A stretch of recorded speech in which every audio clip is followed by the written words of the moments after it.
Tyrone Gethers Jr., your host of the Source of Inkwell, live on KUAW, Knowledge, Understanding, and Wisdom.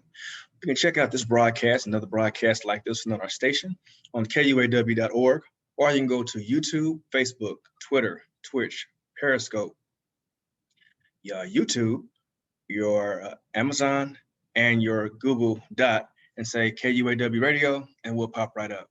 So we're very accessible.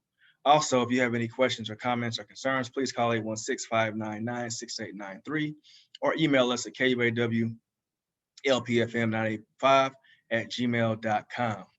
Now, I am doing a broadcast today in tribute or as well as education for the upcoming holiday that was just seen as a national holiday. However, we've been celebrating it without it being a national holiday for multiple generations. Excuse me. Juneteenth is a celebration that is coming up at the end of this week that is supposed to signify the emancipation of slavery. Now, when this whole thing came out last year in regards to the Black Lives Matter movement and the the upward movement of recognizing minorities, especially African Americans, in regards to their plight and what's been going on, the government decided to make Juneteenth a national holiday, depending on the state. Now, year's 2021, and there are still many people who don't know much about Juneteenth. Now, whether you celebrate it or not, that's not up for debate. However, what is up for discussion is the history behind the actual holiday in itself. Now, this particular broadcast is, in turn, an educational piece on the historical legacy of Juneteenth. Now, my notes comes from NBCnews.com, and if you want to go back and check out what I've looked at, please go ahead and do so. And if you have any other information that you want to add, please do so respectfully. Please keep in mind that myself and other show hosts, when we do give broadcast, yes, we do our research, but at the same time, we aren't in-depth experts of it. So if there's anything that we missed or might want to expound upon, please shoot us a message and we got you. So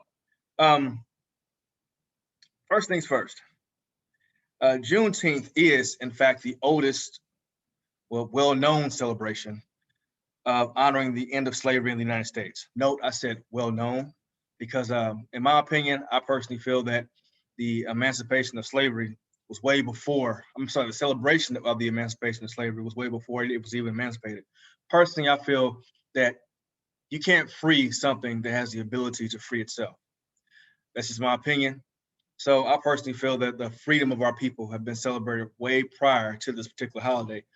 However, on June 19th, 1865, Union General Gordon Granger led thousands of federal troops to Galveston, Texas, to announce that the Civil War had ended and slaves had been freed. Approximately 250,000 Texan slaves, that's a lot, in Texas, 250,000 Texan slaves had no idea that their freedom had been secured by the government. So think about that. 250,000 people had no idea they've been freed by the government. However, the history of freedom in this country can also be a tangled piece, and this is no exception. So, hence the comment I made earlier in regards to celebrating someone's freeing someone. I don't have the personal power to free someone. That's not my job. And myself and a few of my mentors said the exact same things. Like, you can't free something that's been freeing itself or that has the ability to free itself. It's impossible. It's extremely improbable. So we're saying that I got a few facts that led up to the actual movement and some facts that is about the movement itself. So first things first, when you think about slavery and emancipation and 1865 and the Civil War, well, one of your key players is President Abraham Lincoln. You may recall Abraham Lincoln's Emancipation Proclamation. Depending on your school system, you might have learned about this elementary school, middle school, high school, but you should know about this proclamation. In this proclamation, in the condensed version of it, many of us learn that this was an executive order meant to grant the immediate freedom to slaves throughout the nation. So pretty much Abraham Lincoln, quote unquote, freed the slaves. I remember when my parents told me that Abraham Lincoln freed the slaves, in my mind, I'm thinking that, this man's walking up to these cages and unlocking the doors themselves. Really wasn't like that. And if you really look at your history, Abraham Lincoln really didn't want to free slaves. He did make a comment stating that, excuse me, 95-degree weather today, I gotta stay hydrated. He did make a comment saying that if he could still keep slaves legally, or legal, and that saved the I'm sorry, if he could still keep slavery legal and that would save the Union, he'd do it. So pretty much freeing slaves, quote unquote, was not his top first priority. However, a lot of people debate, why did you free the slaves? And some people, a good chunk will say that Lincoln probably, quote unquote, did this proclamation to handicap the South and also to put more troops in the North. And if you do your history, and if you really look at it, a good bulk of your Union soldiers were either free slaves or Irish immigrants. So a lot of individuals who fought for the North weren't actual Northern people. And yes, what they don't want to tell you is there were some slaves or some blacks who fought for the Confederacy as well too, but they don't want to tell you that. So kind of keep that in mind too. So kind of makes you think, okay, wow, if I'm a slave and I'm being forced to fight for the Confederacy, oh, Lincoln just emancipated us, I'm free. So I mean, it's so much discussion that can go into this, and I love having this conversation with a gentleman I work with in regards to this topic, because we're kind of on the same page in regards to the real reason why Lincoln emancipated slaves. So, however, since the Civil War, since the country was in the midst of the Civil War, there were a lot of states that had seceded from the Union. And when we say seceded from the Union, the northern states and the southern states. Keep in mind, the southern states were the Confederate States of America. They were their own country. They had their own president, Jefferson Davis. They had their own currency. They have their own country, right? So they did not adhere to the Emancipation Proclamation. So pretty much, Lincoln said that. However, we do our own thing. We are our own country. We seceded from the Union. So if this was the country, this is what the Confederacy is now. We're our own country. So being that they did not adhere to this proclamation, the slaves in those states remained unfreed. That's why Texas didn't get the memo until June 19th, 1865. They were like, no, I'm sorry, it might have been later than that. So yeah, because they didn't go by the same policies and the same programming and the same laws, quote unquote, as northern states. Excuse me. So that's the jump off, okay? That's the spark. Next, though much of the language in the Emancipation Proclamation suggests otherwise, Lincoln's primary objective was not to, how can I say this? You say this more, was not to improve the situation or improve the lives of those in bondage, right? Rather, his intent was to preserving the Union. Note what I said earlier. It's all about preserving the Union. He said, if I could keep these individuals in bondage and still preserve the Union, I'm all for it. But he saw this is going to be an issue. Because keep in mind, in the North was very industrious. Okay, your factories, your businesses. The South made their money off of agriculture. Now, keep in mind, if the South has just as much money, if not slightly more than the North, and it's based off agriculture, and they're not really working, but their slaves are the ones that are working, Lincoln emancipating those slaves is definitely going to hurt their pockets. That's what made them want to keep their slaves. So It was a power move. If I see that your brand new lawnmower is going to cut the yard better than mine, if I can find a way to handicap that, I'm going to capitalize on that.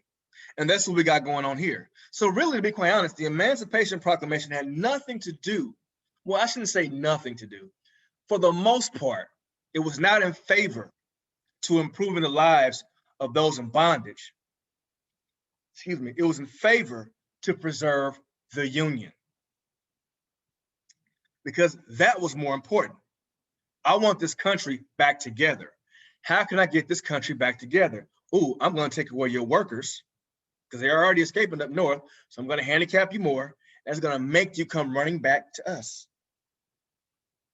In August 1862, Horace Greeley, the editor of the New York Tribune, published an editorial addressed to Lincoln, pressuring his stance on slavery and urging him to abolish it. So he had the media saying, hey, look, man, you might want to abolish this stuff. Stop it. Now, Lincoln responded in an open letter to Greeley, published in the Tribune that same that same August. These are Lincoln's words in response to Horace Greeley saying, hey, stop slavery. My paramount objective in this struggle is to save the Union, and it's not either to save or destroy slavery, Lincoln wrote. What I do about slavery and the colored race, I do because I believe it helps to save this Union. So keep in mind, Lincoln did not emancipate or put in the articles to abolish slavery because he felt our plight or he was down. He did it to save the Union.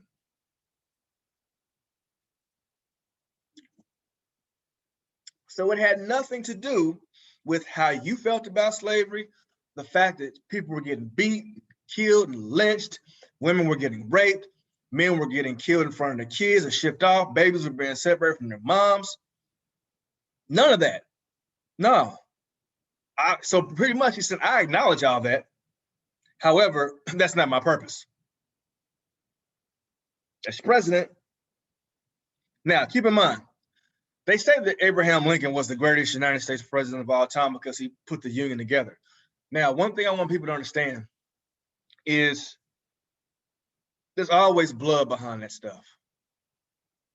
You can't save the day without the price of blood. Seriously, I say that again. You cannot save the day without shedding blood. And Lincoln did that. He saved the day, but he shed a lot of blood behind it. Lincoln and the Union Army used slavery as a political motive to justify strengthening the military endeavors against the Confederacy.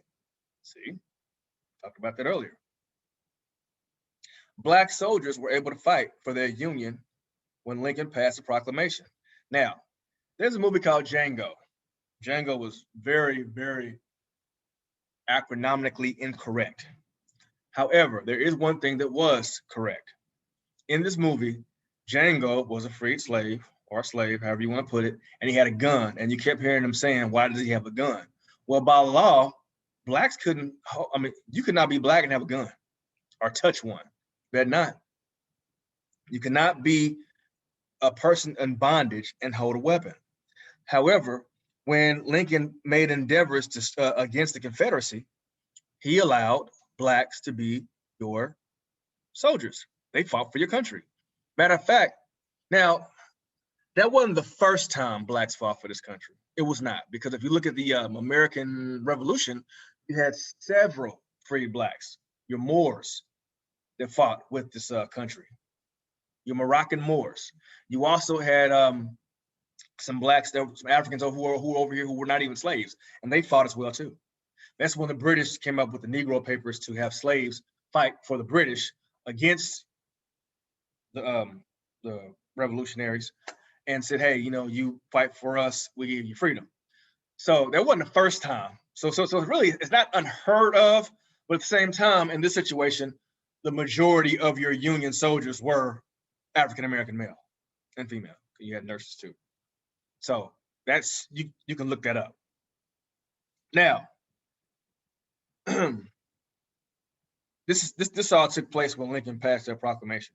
Now, though they faced discrimination and not to perform menial roles because of presumed incompetence, they increased the Union Army in size. So of course, you got all of these freed individuals joining your army. Now, if you look at the movie Glory, Glory is a pretty decent depiction of that. In regards to some of the tasks, now you saw a lot of Black soldiers, and you saw some Black, high-ranking officers. However, they were up under the tutelage of a white colonel or a white general. So you didn't see no Black general in the Civil War. You didn't see that because it wasn't heard of, it wasn't allowed, because they thought that a lot of your African American males or your freed slaves were stupid. Keep in mind, it was illegal for us to read, for us to write, for us to be free thinkers. So if you got it in someone's mind that they shouldn't do, what you can or can't do, because keep in mind, not every slave owner was smart. A lot of them were dense.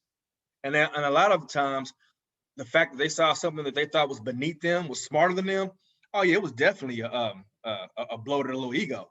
So if I got it in my mind that I'm not supposed to read or write, I'm not going to do it because it's a consequence. Well, for example, so if you think these individuals aren't too bright, then they have jobs like digging graves or serving food or doing mail or something like that. So for a while, they made it real hard for freed slaves to fight in the war. Like I said, Glory is a pretty good depiction of it. Darn good movie. I remember watching it as a kid, and I ended up getting it as a child on what was going on. I mean, they fought for a country that couldn't stand them. Marinate on that for a little bit. Okay. So we said they perform menial roles because of the presumed incompetence. But yet and still, you had more of them in the army than anything else. And then, of course, you had your Irish immigrants, too. In the movie Gangs in New York, they had a real good depiction of when you saw your Irish immigrants getting off the boat and they put them right into the army to fight for the Union. Yeah, that was true. Also, I'm going to throw this in here, too.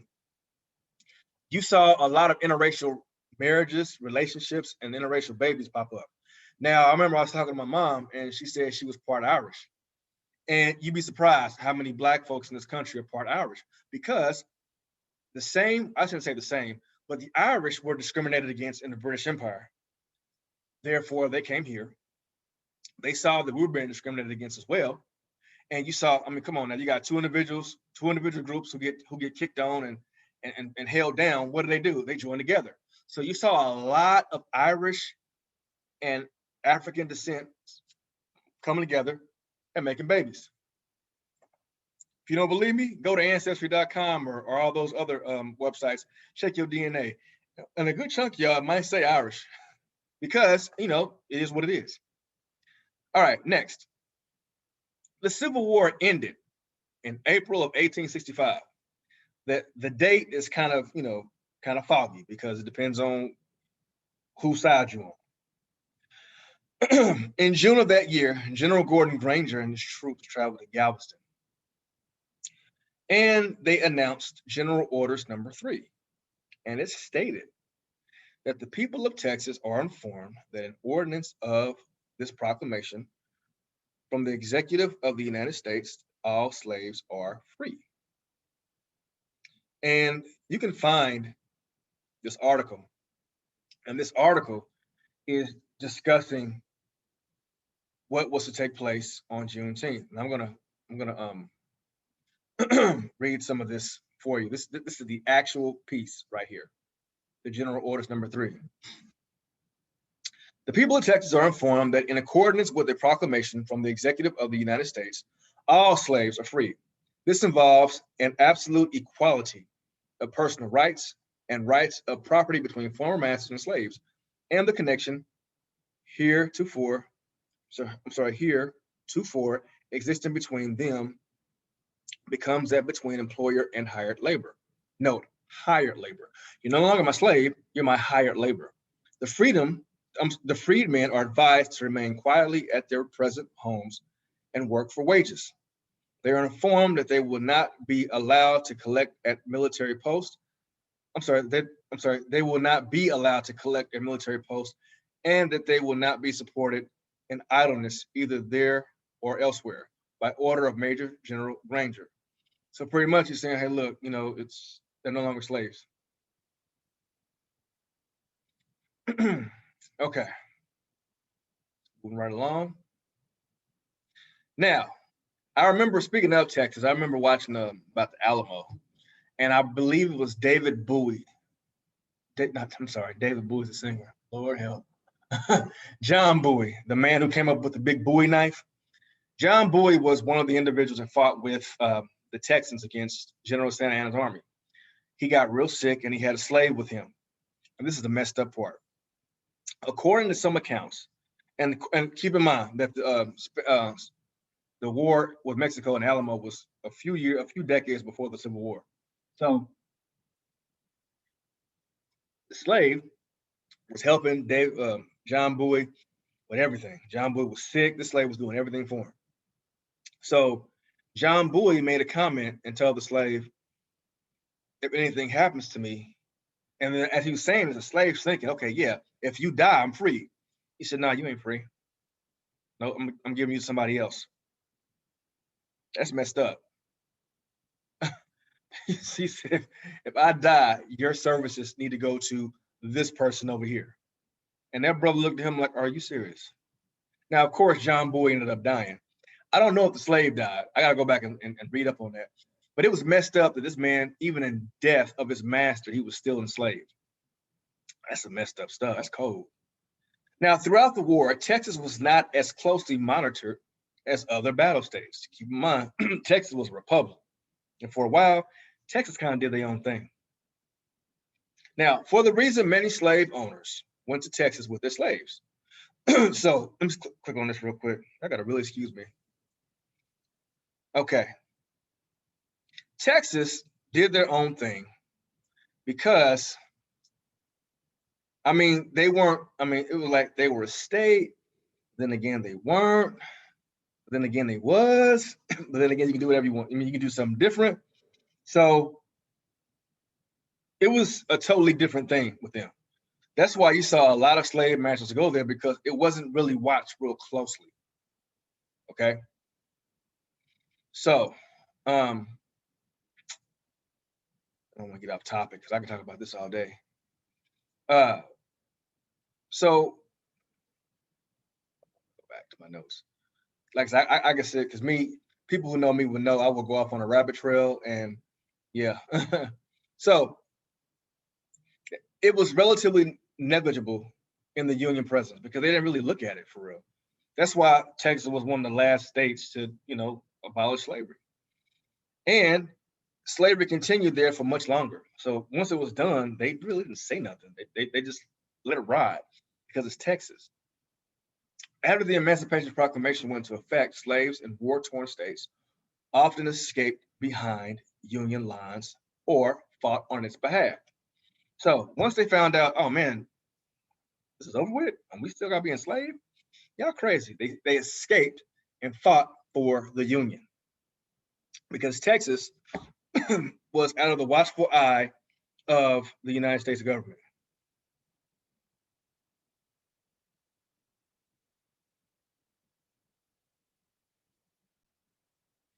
Okay. Let's see what else we have here.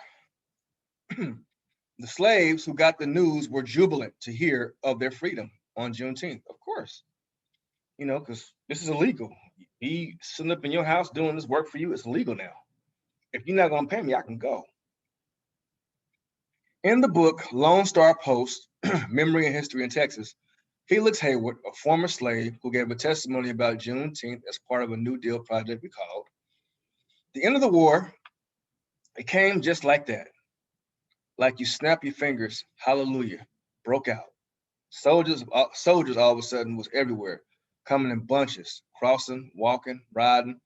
Everyone was a stinging. It was all walking on golden clouds. Everybody went wild. It was free, just like that. It was free. Now, Remember, I said some individuals free themselves. But can you imagine seeing that? Coming in and hearing that, hey, look, you're no longer seen as a slave. You are seen as a citizen. I mean, of course, that would make you, like you said, jubilant. You'd be very, very thankful, very grateful. But the thing that I tell people that freedom wasn't equality. It wasn't equitable. It was okay, you're no longer a slave, but yet and still we can still. Now keep in mind, as soon as slavery was abolished, that's when your KKK started. KKK is nothing more but remnants of the Confederacy. These were some Confederate soldiers, Confederate sympathizers. They dressed up, well, as ghosts. Well, they dressed up as, they put on their Confederate uniforms, and pretty much primarily the uniforms of their dead brethren. And they put bags of water up under their clothes, and they will put like the cloths over their head, and they will burn, of course, cross in the front of the yard, and they will go to freed slaves' houses and knock on the door, and they say, hey, have your wife go out and have your woman go out and fetch me some water. And of course, they will go get the water, and as they're drinking it, they will poke holes in the sides of the bags to where it looked like water was coming out of the bullet holes. Sound familiar, don't it? Cartoons. And if you look at some of the things that go on in some of your cartoons, it has some very, very deep-rooted histories behind it. So we're saying that you have this going on, and of course, a lot of your a lot of your Black people in the South to this day, well, back then, I know for a lot, were very superstitious. So you see something like that, and they say, get off your land, you're gonna leave because you think you're being haunted by ghosts. So it was a scare tactic. It was a paramilitary group. Now, but here's the thing though, you're celebrating your freedom, but you got something like that going on.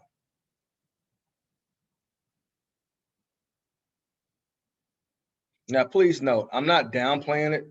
I'm just giving you more information on where these things are coming from. Now, earlier, our friend Felix Haywood said that freedom came at the snap of a finger. In all actuality, freedom did not come at the snap of a finger for everyone in Texas. Some people who should have been freed continued to work the harvest season because their masters withheld the announcement to reap more wages as slaves. Like, I'm not gonna say nothing. They can't read no way. Or if they could read, they're not gonna come against me.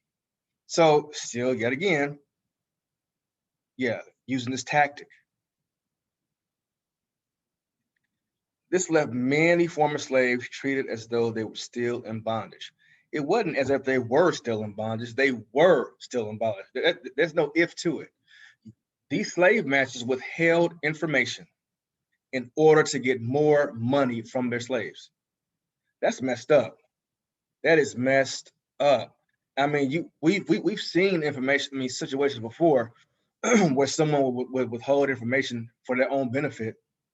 But this right here, man, here you are sitting up here working on the field, and the plantation next door, they all gone, and you still working? That's kind of like, when you were a kid and you got in trouble and your mama made you go to bed early on a summer day, and you can hear all your friends outside playing while you up in the house in the bed going to sleep. Not a good feeling to still be stuck doing something while everyone else is free.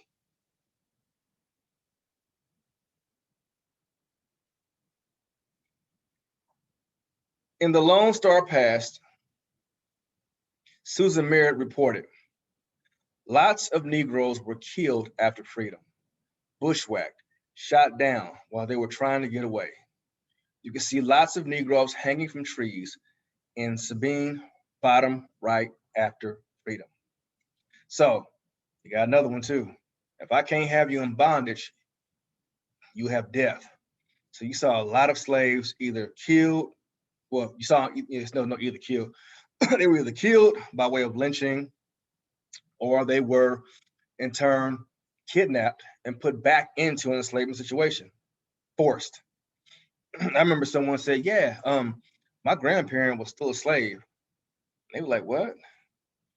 There were some individuals who willingly stayed in enslavement, willingly. Sometimes slavery is all some people know. Now, think about what I just said. Slavery is what some people, is what all some people know. Look at what some of us are doing right now.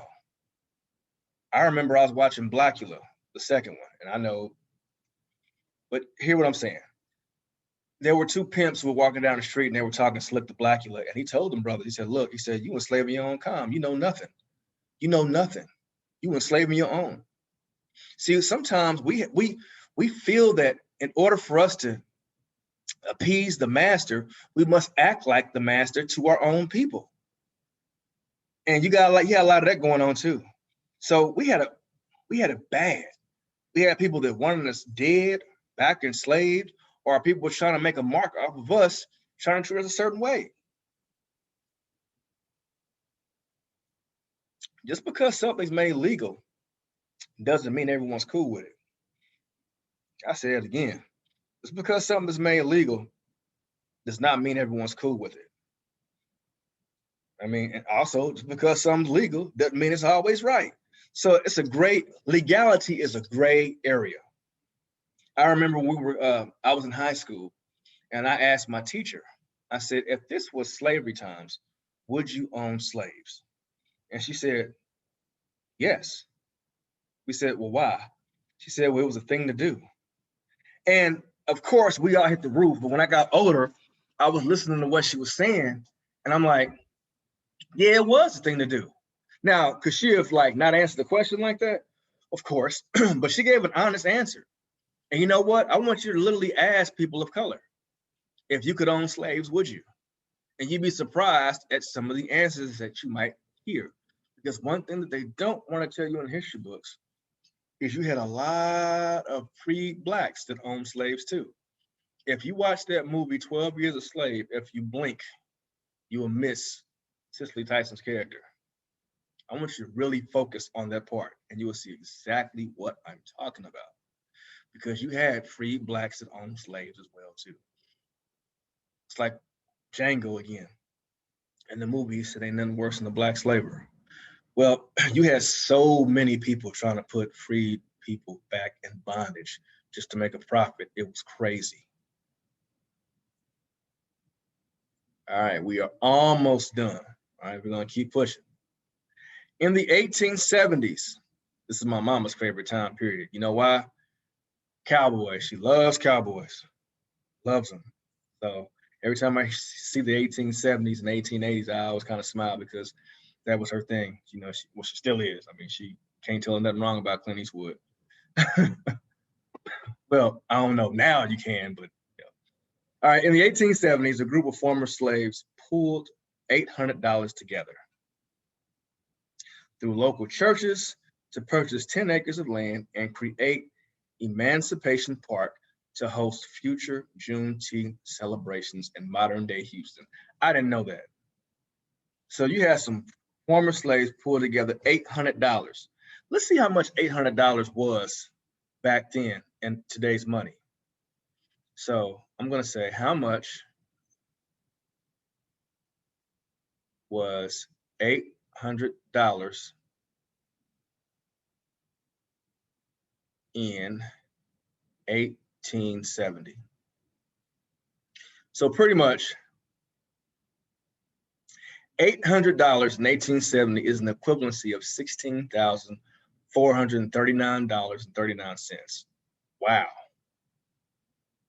Wow. So a group of former slaves put their money together and they made Emancipation Park to host future events in Houston, Texas. I wonder if my people in Houston, Texas know about Emancipation Park, because I'm looking at it right now. Emancipation Park is on 3018 Emancipation Avenue, Houston, Texas, 77004. It's an actual park. It says, yes, park history. This information comes from Houston Parks and Recreation Department files, and it's not intended to be a complete source of information on this park. Okay, it says the founding of Emancipation Park. The end of the Civil War resulted in a dramatic reorganization of society throughout the former Confederacy, including new freedom for slaves. President Lincoln has signed the Emancipation Proclamation and published it on January 1st, 1863, but it did not reach Texas for 2 years. It wasn't until General Granger proclaimed it in Galveston on June 19th, 1865, that Texas got the news. So, January 1st, 1863, slavery was emancipated, it was abolished. So for 2 years, you had blacks fighting in the army. But there were individuals who didn't get the memo until June 19th, 1865. Funny how slow mail can be. The anniversary of this day took place on festive traditions known as Juneteenth. It says here in 1872, Antioch Baptist, Trinity and Trinity Methodist Church formed the Colored People's Festival and Emancipation Park Association. In 1872, they pulled around $6,000 now to put down on 10 acres of land as a home for their Juneteenth celebration. In honor of their freedom, they named it Emancipation Park. And this was led by Reverend Jack Yates. He was a Baptist minister and former slave. Wow. Now, by 1918, it was acquired by the city of Houston. Racial segregation was, of course, law of the land, and Emancipation Park was the only park that African Americans could use. Wow. And shout out to our women, 1939, Miss Annette Finnegan, a veteran of the push for women's suffrage, donated property to the city for a second one, which became Finnegan Park. So you had one for women's suffrage movement too. Very useful information. Okay, let's go back to our notes. I'm about to read up more on Emancipation Park. All right. In 1980, Emancipation Day in Texas became a legal state holiday in recognition of Juneteenth. However, state offices do not completely close, as it is considered a partial staffing holiday. Elsewhere, the holiday is also referred to as Emancipation Day, Freedom Day, and Black Independence Day. So we're saying that it's kind of ironic that with Texas being the last state to acknowledge one of the last states to acknowledge slavery being abolished, they're one of the first ones to have an actual day in celebrating the emancipation of slaves. Many continue to celebrate Juneteenth 151 years later. Throughout the nation, people host cookouts, parades, and other gatherings to commemorate. Now, I've seen several people wearing these shirts that says free-ish since 1865. I personally believe that there's power in words. If you feel that you're free-ish, I mean, you're still having an enslavement ideal put on you. Man cannot enslave you, nor can man free you. We are created by God. Therefore, we have the power to free ourselves. And on the other side of the coin, we also have the curse of putting ourselves in bondage. We have the power to choose. We have the power to put ourselves in a position of power amongst our counterparts. And when I say that, we control the narrative based on how people perceive us, based off of our actions and based off of our words. Now, with saying that, this is a message for all of my individuals of African descent. All those who feel that they were descendants of those who were in bondage. Many people were denied and died the acknowledgement of their emancipation of freedom. It is very disrespectful for us to willingly put ourselves back in a state of bondage. It is very disrespectful for us to allow others to view us as a stereotype in our minds.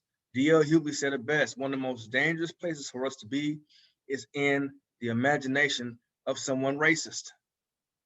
So when you are constantly adding fuel to that racist fire, of course they're gonna look at you and all who you were associated with like that. I remember I posted on my wall, and I got this from somewhere else too. This country did not enslave. I mean, we were not slaves. No, we were kings, queens, inventors, griots, sages, holy men, holy women, doctors, lawyers, warriors, mothers, fathers, sons, daughters. That was us. They didn't put slaves in bondage. They didn't. Once the emancipation took place, we must also emancipate our minds too. Because see, although that physical master is gone, we are slaves to impulses, y'all. Seriously. We are slaves to impulses. We are slaves to negative thought. We are slaves to stereotypes. That's not us.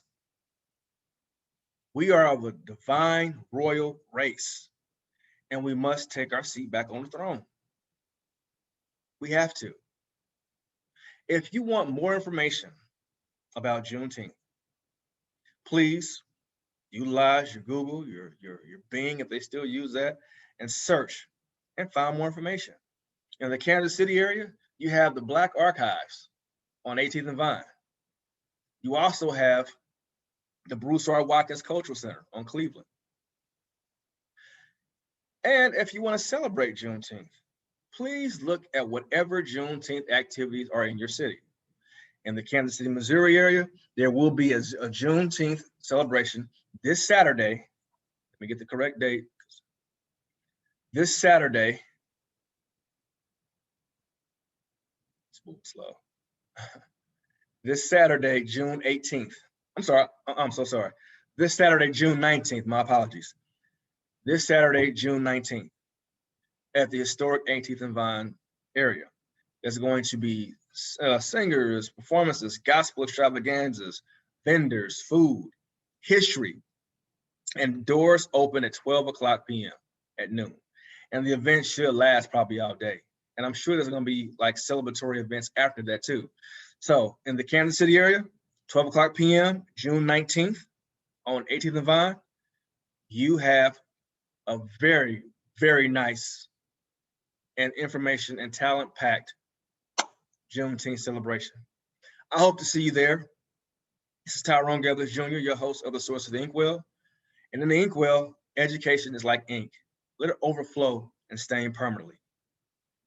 Get some knowledge. God bless. See you next week.